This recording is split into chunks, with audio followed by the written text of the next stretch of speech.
Verseau,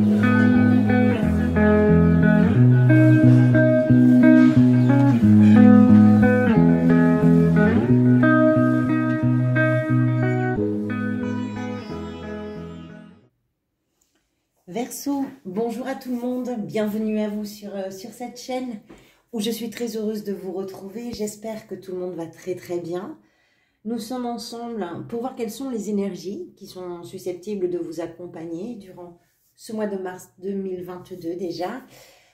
Donc j'ai procédé au tirage des cartes. Vous avez un sacré paquet d'arcanes majeures. Vous avez la mort qui est l'énergie qui va vous accompagner durant ce mois de mars. Vous avez la lune, l'étoile, le diable en plein cœur du tirage, la justice ici. C'est quand même pas mal. Et ensuite, vous avez des coupes, des épées, des deniers, des bâtons. Denier, bâton. D'accord, en bas, c'est denier, bâton, denier, bâton. Bien, on va voir ce que ça raconte, tout ça. Alors, c'est étrange parce que votre tirage est un petit peu d'ailleurs comme d'autres. C'est très étonnant ce mois de mars, je trouve, sur les énergies. C'est comme si on voulait absolument se rapprocher de ce que l'on est ou de la personne que l'on est véritablement. Et qu'on a besoin de faire table rase de plein de choses et ça concerne énormément de signes. Allez, on va commencer tout de suite avec la mort, donc qui est l'énergie qui vous accompagne. Alors, vous inquiétez pas, vous risquez pas de mourir. La mort, c'est une carte de métamorphose. Alors oui, bien sûr, il y a des choses qui arrivent à leur terme, c'est vrai. Mais c'est surtout une carte qui permet de transformer. Rien ne se perd, tout se transforme. Donc c'est une carte qui permet de transformer quelque chose. C'est une métamorphose, c'est-à-dire que vous entrez dans un nouveau cycle. Il est question de cycle pour vous. Il est question de cycle ici avec la lune, parce que c'est un cycle lunaire. Il est question ici avec 2-10. On est vraiment sur une idée d'un cycle qui est en train de se terminer. Et ce cycle, c'est celui qui amène aussi le changement. Alors, ça peut être dans tous les domaines de votre vie en général. Ça peut être aussi dans un domaine particulier. Évidemment, ça va dépendre de votre situation personnelle. Ça peut être aussi une métamorphose, c'est pas forcément quelque chose de très spectaculaire. Ça peut être simplement à l'intérieur de soi, déplacer quelque chose, changer quelque chose à l'intérieur de soi. Et ce tout petit changement, en réalité, ça va faire l'effet papillon dans tout ce que l'on vit. Peut-être que vous avez besoin, là, sur le mois de mars, de changer quelque chose dans votre façon d'appréhender votre réalité, ce que vous êtes en train de traverser. Ça peut être pour d'autres un véritable chamboulement. Vous mettez vraiment tout à zéro et vous repartez. C'est en fait tout ce que vous avez fait, réalisé, construit, ou ça peut être aussi spectaculaire que ça, et qui se termine, c'est le terreau de votre renaissance. Donc ça, c'est l'énergie qui va vous accompagner durant ce mois. Ça veut dire que c'est la vie qui va vous pousser vers ce changement qui semble être important pour vous. Allez, dans votre état d'esprit, vous avez donc la lune. On l'a vu, excusez-moi, ces cartes, elles sont pas évidentes à attraper, elles glissent encore un peu. La lune et l'étoile. C'est joli quand même. Alors, la lune et l'étoile, d'abord, ce que je vais noter, c'est qu'on est dans la nuit. Ce qui veut dire, avec la lune, on va commencer par cette arcane. La lune, c'est une carte qui nous parle d'une énergie de confusion un petit peu. C'est-à-dire que c'est... alors, d'abord d'imagination. C'est au même titre que le diable que vous avez au cœur de votre lecture, la lune peut être une carte un petit peu controversée. C'est-à-dire que ces deux cartes-là ont de très bons aspects et puis elles ont une part extrêmement sombre. La lune, de toute façon, c'est dans la nuit. La nuit, on n'y voit pas grand-chose. On a besoin de sa clarté, justement, pour pouvoir voir un petit peu le sentier dans lequel on est en train de s'avancer. La lune, c'est aussi une carte de grande imagination. C'est-à-dire qu'effectivement, c'est le soir, la nuit, que notre imaginaire va commencer à prendre le dessus et que les choses vont s'emballer un petit peu avec l'imagination. Mais c'est aussi un très beau potentiel, l'imaginaire. Ce n'est pas forcément quelque chose de négatif. Par contre, le fait d'avoir beaucoup d'imagination, c'est aussi quelque chose qui va venir nous brouiller un petit peu la vue, parce qu'on va imaginer tellement de choses particulièrement quand on n'a pas de certitude ou quand on n'a pas de connaissance de quelque chose. C'est une porte ouverte à l'imagination et ça peut être contre-productif parce que effectivement, ça va amener une sorte de brouillard sur une situation, sur une relation, sur quelque chose que vous êtes en train de vivre en tout cas. Par contre, dans ce brouillard, il y a une étoile qui brille. Vous avez l'étoile qui est avec la lune. Alors, l'étoile, c'est précisément la petite lumière que vous voyez dans ce brouillard. L'étoile, c'est une énergie d'abord de chance. On parle bien d'une bonne étoile. C'est également l'étoile que l'on suit quand on a besoin de retrouver son chemin dans la nuit. L'étoile, ça peut correspondre aussi à quelque chose qui vous est destiné. C'est-à-dire que vous êtes peut-être en train de vous débattre avec un brouillard un peu épais sur le mois de mars ou quelque chose qui a précédé le mois de mars. Attendez, qu'est-ce que vous aviez, vous, le mois dernier? Voyons. Verseau. Bref, j'avais noté sortir du brouillard. Vous aviez le diable, la route, fortune et la mort. Vous aviez quand même le diable déjà au mois de janvier. Donc, c'est quelque chose qui est en énergie, qui vous accompagnait. Et après l'empereur, oui, vous allez vers la construction de quelque chose il y a quelque chose qui prend son temps pour vous sur ce semestre, mais qui est en pleine construction.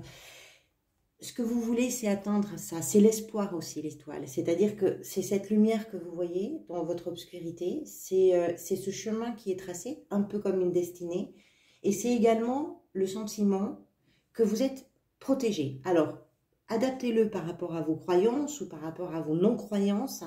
La protection, on peut se sentir protégé chez soi, entre ses murs. On peut se sentir protégé parce qu'on a l'impression qu'on n'est pas seul, ou justement vraiment, véritablement parce qu'on n'est pas seul. On peut se sentir protégé également parce qu'on pense que quelque chose d'un peu invisible nous protège. Là, c'est vraiment chacun de vous qui va l'adapter en fonction de ses propres croyances ou de sa situation. Et donc, vous allez vouloir aller vers cette éclaircie-là. Ça, c'est votre état d'esprit durant le mois de mars. Qu'est-ce qui vous a poussé vers ça? C'est pas une surprise pour moi, c'est la 8 de coupe. Alors ça, c'est quelque chose qui est derrière vous. C'est quelque chose que vous avez su quitter. Les coupes, c'est de l'émotion. C'est-à-dire que vous avez su, à un moment donné, vous rendre compte que ce que vous étiez en train de vivre, général ou un domaine en particulier, peu importe, ce que vous étiez en train de vivre était quelque chose qui n'était plus enrichissant, quelque chose justement qui était en train d'arriver à son terme. Et vous avez compris que la meilleure chose à faire pour vous, c'était de laisser ça derrière vous. D'où la transformation que vous opérez là sur le mois de mars. Il y a quelque chose qui s'est terminé. Il y a quelque chose... vous avez tourné le dos à quelque chose. Alors, ça peut avoir été peut-être inconfortable parce que quand on tourne le dos à quelque chose que l'on connaissait, on sait ce que l'on laisse, on ne sait pas vers quoi on va. Et ça peut déclencher aussi des doutes, des craintes, des inquiétudes. C'est possible. Mais vous avez su faire la part des choses. En tout cas, vous avez su comprendre que ce qui était terminé, il fallait vous en détourner pour vous permettre justement d'avancer vers quelque chose de beaucoup plus réjouissant pour vous. Et c'est peut-être pour ça que là, vous avez l'esprit et la tête encore un petit peu dans le brouillard de tout ça. C'est tout à fait possible. C'est-à-dire que quitter, oui, d'accord, c'est bien d'avoir pris la décision, de laisser quelque chose derrière, mais ça laisse une part un peu obscure, un peu d'ombre, on ne sait pas trop où on va. Et effectivement, on peut imaginer plein de choses. Ce qui va venir, ce que vous voulez, pardonnez-moi, le plus, c'est le cavalier d'épée. Le cavalier d'épée, c'est une énergie jusqu'au boutiste. C'est un personnage qui a un objectif et qui fonce, mais qui fonce véritablement. Avec les épées, on est aussi sur la notion d'une analyse, d'une communication qui est très pointue, qui est acerbe peut-être parfois, mais qui va droit au but. Et là, en plus, avec ce cavalier, il y a une idée de rapidité. C'est-à-dire que ce que vous voulez le plus là, c'est y aller vers cette étoile. Vous voulez l'atteindre, cet espoir-là. Vous voulez la toucher, cette lumière. Vous voulez connaître votre histoire. Vous voulez voir la suite. Alors, il est possible avec ce cavalier que parfois, parce que c'est aussi une carte de grande communication, il est possible qu'il puisse y avoir des petits ratés, on va dire, au niveau de la communication. parce que même s'il maîtrise quand même très très bien son sujet, c'est aussi un personnage qui peut avoir des maladresses. Parfois, il peut faire mal. Toutes les épées, d'ailleurs, hein. La communication peut parfois être un peu piquante, hein. Mais ce qu'il y a d'évident là, c'est que ce que vous voulez, vous, c'est y aller. Là, c'est décidé, je vous sens déterminé avec cette carte, vous voulez avancer. Alors, on arrive au cœur de la lecture et pas avec la moindre des cartes parce que c'est le diable. Comme je vous disais tout à l'heure, c'est une carte qui peut être très controversée. Le diable a de très très bons côtés et puis des côtés beaucoup plus obscurs. C'est une carte qui est pleine de contrastes. Là, en l'occurrence, c'est une énergie qui va venir vous aider. Elle peut être très positive, mais elle peut aussi être, comment je pourrais dire, empreinte d'asservissement, et ça peut représenter une partie assez obscure chez l'homme, ou la femme, hein, bien évidemment, chez l'humain. Il y a un côté animal, il y a un côté passionnel, pulsionnel également, quelque chose que l'on n'arrive pas à contrôler. Il y a avec cette carte de la manipulation, il y a un énorme pouvoir de séduction. C'est une carte aussi de sexualité, c'est une carte qui nous parle de l'emprise. Alors, soit l'emprise que l'on a, nous, sur des personnes, sur des choses, etc., et qui nous permettent de manipuler des gens, de manipuler des événements, etc. Ça peut être aussi l'emprise que quelqu'un va avoir sur nous et dont on n'arrive pas à s'extraire. Ça peut être également une carte qui va nous parler des addictions au sens large du terme, c'est-à-dire qu'on peut être, si on parle d'affect, on peut être dans une dépendance affective, par exemple, ce qui est une emprise. Ce qui représente également les liens qui nous empêchent de faire ce que vous avez, vous, justement envie de faire sur ce mois de mars. C'est tout ce qui vous bride, ça.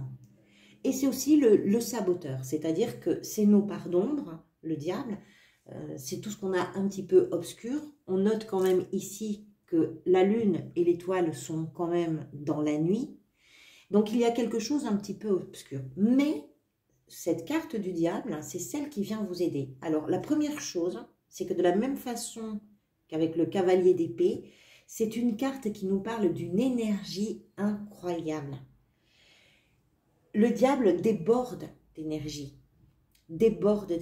Et puisque c'est dans la position de ce qui va venir vous aider, est-ce que cette transformation que vous êtes en train de réaliser sur ce mois de mars ne concerne pas justement toutes les parts un petit peu obscures de cette carte? Est-ce que vous n'êtes pas en train de vous libérer de quelque chose? On voit que vous avez su tourner le doigt à quelque chose. Peut-être que vous avez un sacré vent de liberté qui est en train de vous ébouriffer un petit peu les cheveux et que c'est quelque chose qui vous permet aussi de prendre conscience que ce que vous avez lâché, c'était une prison parce que ça avait une emprise telle sur vous que ça vous empêchait d'être qui vous êtes. C'est tout à fait possible. Peut-être que vous êtes en train de vous rendre compte que si c'est vous qui étiez, par exemple, quelqu'un qui manipulait les autres, vous avez compris peut-être que c'était quelque chose qui ne vous servait plus et vous voulez transformer ça, vous n'avez plus envie de faire ça. Je ne sais pas. Là, ça va vraiment résonner différemment pour chacun d'entre vous. Prenez note que c'est l'énergie qui va venir vous aider. Donc, pensez bien que c'est une énergie débordante. C'est le feu, il y a quelque chose de très exaltant avec cette carte. Ce qui représente votre défi sur le mois de mars, c'est la justice. Alors, je pense, étant donné votre tirage, que votre défi, il va être de partager les choses. Le cavalier d'épée, il tranche. La justice, elle tranche également. Vous avez besoin d'y voir clair. Donc, je pense que vous allez faire la part des choses entre ce qui est encore un petit peu obscur pour vous, que vous n'arrivez pas à comprendre, et entre ce qui est votre devenir, vos désirs, ce que vous voulez, ce dont vous avez véritablement envie. La justice, c'est un équilibre, c'est-à-dire que votre défi, ça va être justement pour vous de rétablir cet équilibre. Vous avez besoin de poser quelque chose et de le poser de telle sorte que vous ne vous sentiez pas en péril ou prêt à basculer d'un côté ou de l'autre. Le diable, ça reste une énergie extrêmement puissante, hein. Le cavalier d'épée également, donc on sent qu'il y a quelque chose. Là, la vie, elle vous pousse, hein, elle vous pousse sacrément. Donc, arriver à tenir ou à garder un équilibre dans cette poussée-là, ça va être un défi pour vous sur ce mois de mars. Au niveau professionnel, vous avez la 7 de denier. La 7 de denier, c'est une carte de bilan, c'est-à-dire que vous avez travaillé. Alors ça, quelle que soit bien évidemment votre situation, que vous soyez à la recherche d'un emploi, que vous soyez sur un poste, que vous soyez à la retraite, on peut parler d'une activité. Il y a quelque chose, une chose pour laquelle vous avez travaillé. Vous avez déjà fourni pas mal d'efforts. Ce qui vient juste avant la 7, c'est une carte d'équilibre également, d'équilibre, c'est-à-dire entre le temps que l'on donne et puis ce que l'on reçoit en conséquence. Donc vous avez su trouver pas un statu quo, mais vous avez su trouver le juste rapport entre votre vie professionnelle et peut-être matérielle, puisqu'avec les deniers, on est dans la matérialité, on parle d'argent, on parle de ça, et vous êtes là sur ce moment de bilan où vous pouvez constater que tout ce que vous avez pu mettre en route précédemment a porté ses fruits. Et donc, vous pouvez constater, comprendre, compter peut-être également tout ce que ça a pu vous apporter jusqu'à aujourd'hui. Alors, si vous êtes à la recherche d'un emploi, peut-être que vous avez envoyé beaucoup de demandes et que maintenant vous commencez à recevoir des réponses. C'est tout à fait possible. Si vous occupez un poste depuis longtemps, il est possible là que vous soyez sur une période qui soit stable, mais qui nécessite de faire un petit peu le bilan pour voir comment on va faire évoluer la situation ensuite. Idem si vous avez par exemple créé votre entreprise, vous faites le point. On fait le point avec cette carte. On fait le point. Mais ce n'est pas faire le point pour faire le point. Hein. On n'est pas sur un inventaire. C'est toujours en vue d'une évolution. La 7 de denier, elle n'est pas encore arrivée au terme de son évolution. Il y a encore du chemin à faire. Donc, c'est juste un moment de bilan. Au niveau sentimental, vous avez la 10 de bâton. Vous êtes éprouvé, probablement, au niveau sentimental. Éprouvé pourquoi? Parce que vous portez sur votre dos, un peu comme le personnage ici, tout ce que vous avez accumulé depuis un certain temps. On est aussi avec cette 10 sur une fin de cycle, c'est-à-dire que vous allez commencer à pouvoir souffler. Vous allez comprendre que là, il va falloir poser un petit peu des choses sur le plan sentimental. Ça veut dire quoi? Ça veut dire parler avec un partenaire si vous êtes en couple. Ça veut dire, si vous êtes célibataire, peut-être comprendre qu'il va falloir changer un petit peu de... Comment je pourrais vous dire? Pas de registre, mais changer. On est sur un mois de métamorphose. Hein. Donc, tout ce que vous avez engrangé jusque-là, vous allez devoir vous en délester. Vous avez su le faire ici avec la 8 de coupe, donc vous saurez le faire également dans la vie sentimentale. Ça peut être également quelque chose qu'on va retrouver dans vos relations amicales, dans vos relations sociales d'une façon ou d'une autre, hein. C'est pas forcément dans le couple, mais il y a quelque chose au niveau sentimental qui vous a éprouvé et vous avez besoin d'en voir un peu le bout là. Voilà, quelle que soit votre situation, vous avez besoin de sortir de cette période et vous êtes en train d'en sortir. Comment vous vous sentez durant ce mois? C'est la 10 de denier. Alors, c'est une carte qui dit que vous allez bien quand même. Hein. La 10 de denier, là également, on est sur une fin de cycle. Avec les deniers, on parle de matérialité, on parle aussi de valeur, on parle d'héritage, mais quelque chose qui fait que vous vous sentez bien installé, bien assis, que vous vous sentez heureux dans ce que vous êtes en train de vivre, heureux dans ce que vous avez à partager avec les gens que vous aimez. Quelque chose semble bien construit, la maison, la famille, le patrimoine, je ne sais pas, ça semble bien installé. Et c'est un moment où effectivement, là aussi, de la même façon qu'avec la 7 de denier, c'est un moment où vous pouvez profiter de ça. Alors oui, ça peut être de l'argent, toujours les deniers. Là, on va plutôt peut-être parler de valeur parce que c'est la carte qui représente comment vous vous sentez et c'est une carte de satisfaction. Alors, quel que soit le brouillard là, un petit peu épais dans lequel il vous faut trancher pour bien faire la part des choses et puis peut-être affronter vos propres démons, ce qui va vous aider, c'est aussi le fait que c'est peut-être possible tout ça, toute cette transformation-là, parce que dans votre vie, ça va. Quelque chose va très bien. En tout cas, il y a quelque chose qui est sécurisé, qui est sécurisant pour vous et qui vous permet de faire ce pas pendant le mois de mars. Ce vers quoi vous allez à la fin du mois comme énergie, c'est la 7 de bâton. Alors la 7 de bâton, ça représente les choses pour lesquelles on se bagarre. C'est-à-dire que vous faites un bout de chemin pendant ce mois de mars. Là où vous en êtes à la fin du mois, c'est un endroit que vous allez avoir envie de défendre. Parce que vous savez que c'est à partir de cet endroit-là que les choses vont pouvoir commencer à s'accélérer, que vous allez pouvoir... les bâtons, c'est l'énergie vitale. Les bâtons, c'est la passion, c'est l'enthousiasme, c'est la détermination, c'est la réactivité. C'est toute cette énergie-là, c'est une énergie qui bouillonne en nous, c'est une énergie de vie, les bâtons.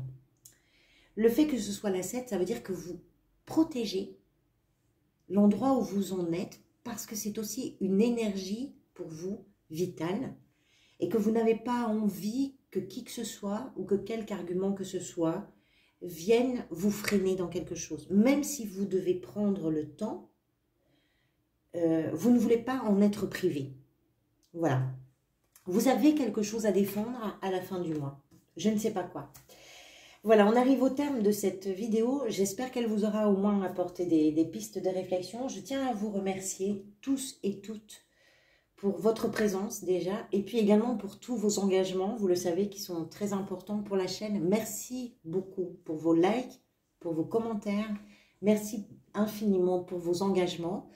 Je vais m'organiser pour vous proposer une lecture plus courte. J'avais déjà proposé ça il y a quelque temps, une petite parenthèse avant les prochaines vidéos mensuelles. En attendant de vous retrouver, surtout prenez grand soin de vous, prenez grand soin des gens que vous aimez. Profitez du printemps qui arrive dans pas très longtemps. Moi, j'ai déjà les plantes qui commencent à bourgeonner dans les pots. Donc, profitez bien de tout ce temps-là. Je vous dis à très bientôt. Merci encore pour tout.